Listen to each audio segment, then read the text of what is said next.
तो किसने बहका दिया?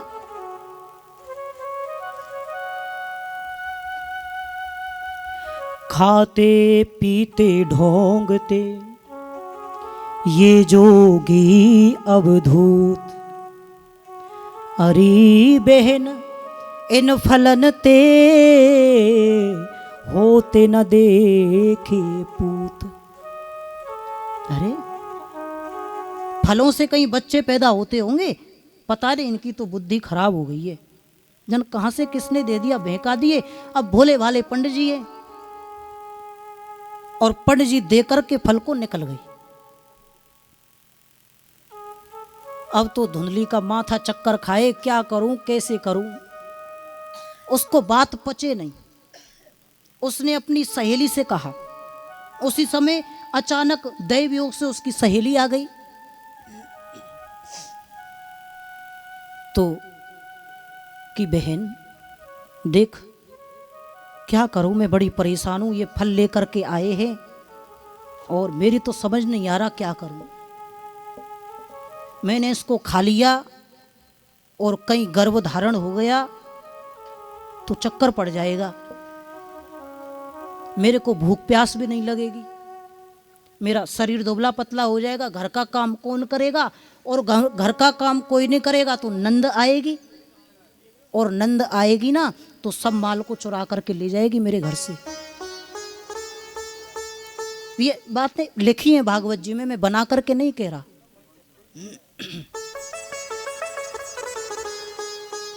मैं क्या करूं कैसे करूं, मुझे तू ही तो सलाह दे, क्या किया जाए।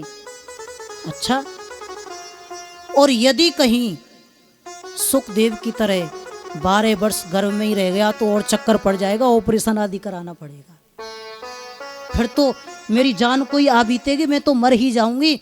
मेरी समझ में तो विधवा नारी और वंध्या यही ठीक है, मैं इस फल को नहीं खाऊंगी।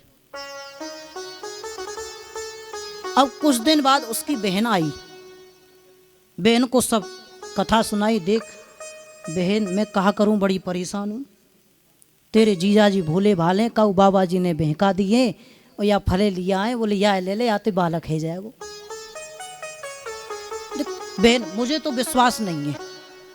तो उसकी बहन ने कहा तू चिंता मत कर, मैं तेरा सहयोग करूंगी,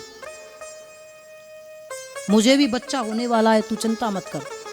देख मेरे यहाँ तो खाने वालों की लाइन लगी है और धन नहीं है मेरे पास, खाने को नहीं है, लेकिन तेरे यहाँ धन बहुत है, खाने वाला एक भी नहीं है। तो एक काम करना, अपने पति से चुपचाप मेरे पति को धन दिला देना, वो अपना बच्चा तुझे दे देंगे और तू नाटक करती रहना और तेरा काम भी हो जाएगा। और ये जो फल है ना, इसकी परीक्षा के लिए इसको इस गऊ को दे दे। अब तो उसके दिमाग में बात बैठ गई। बोले बहन यो तूने सही कहा, क्योंकि उसकी सी बात कह दी। बोले ये तूने ठीक कहा। उस फल को गऊ माँ को खिला दिया और जैसे ही उसकी बहन को बालक हुआ वो ला करके उसने दे दिया। उसने थोड़ा बहुत धुंधली ने धन दे दिया। अब क्या हुआ, जब तक समय आया बच्चे होने का तो धुंधली ने बड़ा ढोंग किया, पेट पर कपड़े आदि बांध करके आत्मदेव जी को बहकाती रही कि हाँ गर्भ धारण हो गया, हाँ हो गया। जैसे समय आया उसने ला के दे दिया और अपने पति आत्मदेव जी को कह दिया कि बच्चा हो गया, पुत्र हुआ है। अब तो आत्मदेव जी बड़े प्रसन्न हुए महाराज, बहुत प्रसन्न हुए। देखो कैसी कृपा हुई है। लेकिन इस रहस्य का किसी को पता नहीं था।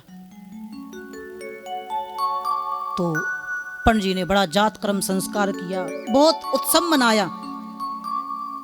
ठीक उसके 3 महीने बाद त्रमासे निर्गते चाथ साधेनो सुशुभेर्भकम सर्वांग सुंदरम दिव्यम निर्मलम कनक प्रभु। 3 महीने बाद जो गौ माता को फल खिलाया गया, उस गौ माता ने बड़े सुंदर पुत्र को, उसके कान बड़े बड़े गौ जैसे पुत्र को जन्म दिया। अब तो महाराज पंडित जी इतने खुश हुए कि देखो कहाँ तो एक भी पुत्र नहीं था और कितनी कृपा की है भगवान ने, 2-2 पुत्र दे दिए। भैया भगवान जब देते हैं तो छप्पर फाड़ के देते हैं। तो बड़ी प्रसन्नता हुई, नामकरण संस्कार आदि। अब जो धुंधली का बच्चा था बहन से लिया, नामकरण का समय आया तो पंडित जी नाम रखने लगे। धुंधली ने कहा जी वाह बहुत बढ़िया, बच्चा मैंने जन आए, नाम तुम रखोगे? नहीं नहीं, मेरे जैसा ही नाम होगा, मेरा नाम धुंधली है, मैं अपने पुत्र का नाम धुंधकारी रखूंगी। पंडित जी ने कहा ठीक है देवी तुम अपने अनुसार रख लो। और जो गौ के पुत्र थे उनका नाम आत्मदेव जी ने गोकर्ण रखा।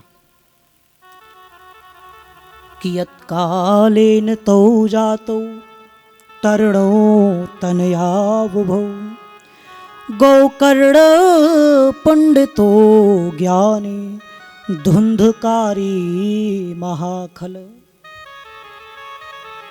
धीरे धीरे समय व्यतीत हुआ, गोकर्ण जी बड़े विद्वान हुए और धुंधकारी दुष्ट हो गया, चांडाल हो गया। दूसरे के बच्चों को खेलते हुए को कुएं में डाल देता, दूसरे के घर में आग लगा देता। ब्राह्मण का धन हरने वाला बड़ा दुष्ट हुआ, कुसंग में पड़ गया, दुराचारी हो गया, वेश्यागामी हो गया। और पिता का उसने सब धन नष्ट कर दिया। जुआ खेलता था, सब जुआ में हार गया। एक दिन आत्मदेव जी रोने लगे, बहुत दुखी हो गए। एकांत में जाकर के रोने लगे। जब गोकर्ण जी ने देखा कि अरे पिताजी रो रहे, गोकर्ण जी ने जाकर के समझाया, पिताजी आप दुख ना करें, शोक ना करें। अरे पिताजी ये जो संसार है ना, इसमें सुख किसी को नहीं है।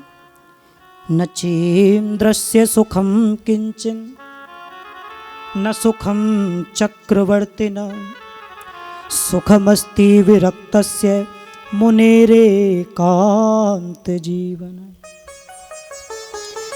दीन कहे धनवान सुखी, धनवान कहे सुख राजा को भारी। राजा कहे महाराजा सुखी, महाराजा कहे सुख इंद्र को भारी।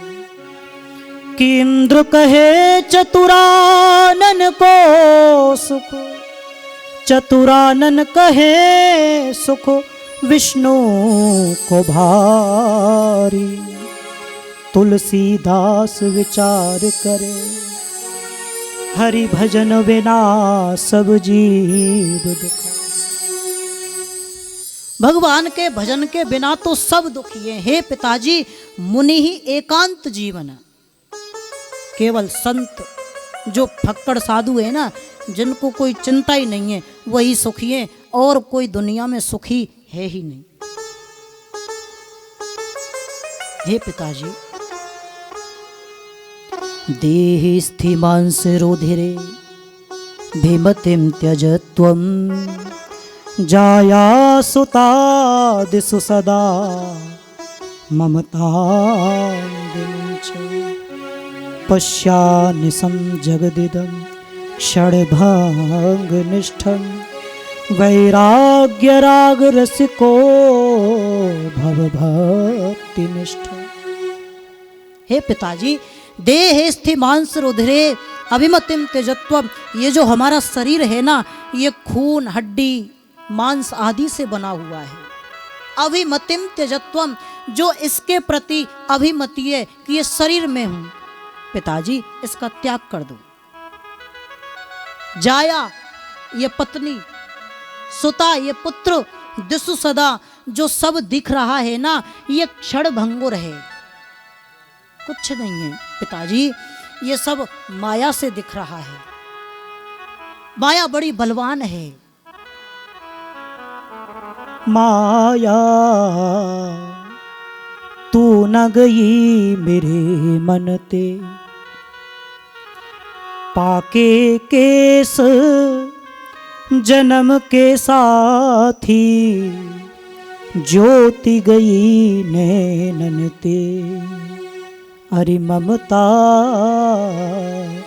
तू न गई मेरे मन ते। जन्म के साथ ही हमारे बाल पक गए, नेत्रों की ज्योति चली गई, लेकिन तृष्णा माया कभी नहीं गई। आंखों को यही तृष्णा रही है कि मैं कब अपने नाती पंतियों को खेलता देखूं। माया तू न गई मेरे मन ते। हे पिताजी, ये माया बड़ी प्रबल है।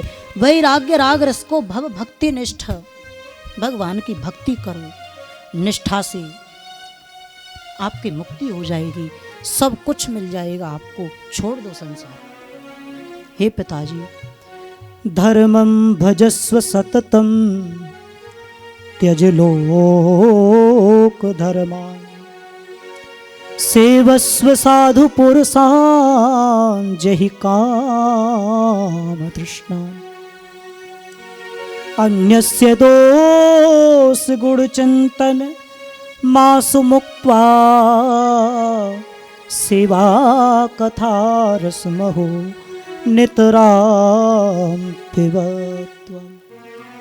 पिताजी, बस मैं विश्राम ही करने जा रहा हूँ, आप चिंता ना करें। मेरे हाथ में घड़ी है और दूर जाना है, कोई बात नहीं, विश्राम पे ही लेके आ रहा हूँ। बस 10 मिनट और, उसके बाद में कथा विश्राम हो जाएगी। धर्मम भजस्व सततम। हे पिताजी, त्यज लोक धर्मान, लौकिक जो धर्म है ना, कि लोग क्या कहेंगे। हम भजन करने लगे, माला झोली ले ली, अरे बड़ो भगत है गए ओए। भाई आजकल तो बादर रह रहे हैं, तेने माला झोली ले ली है। तो त्यज लोक धर्मान, ये लोग क्या कहेंगे। पिताजी, लौकिक धर्म का त्याग कर दो, परम धर्म को धारण करो। आत्मा के लिए जो धर्म है, परमात्मा रूपी जो धर्म है, उसको धारण करो। से वस्व साधु पुरुषान जही काम तृष्णान, साधु संतों की सेवा करो, काम तृष्णा का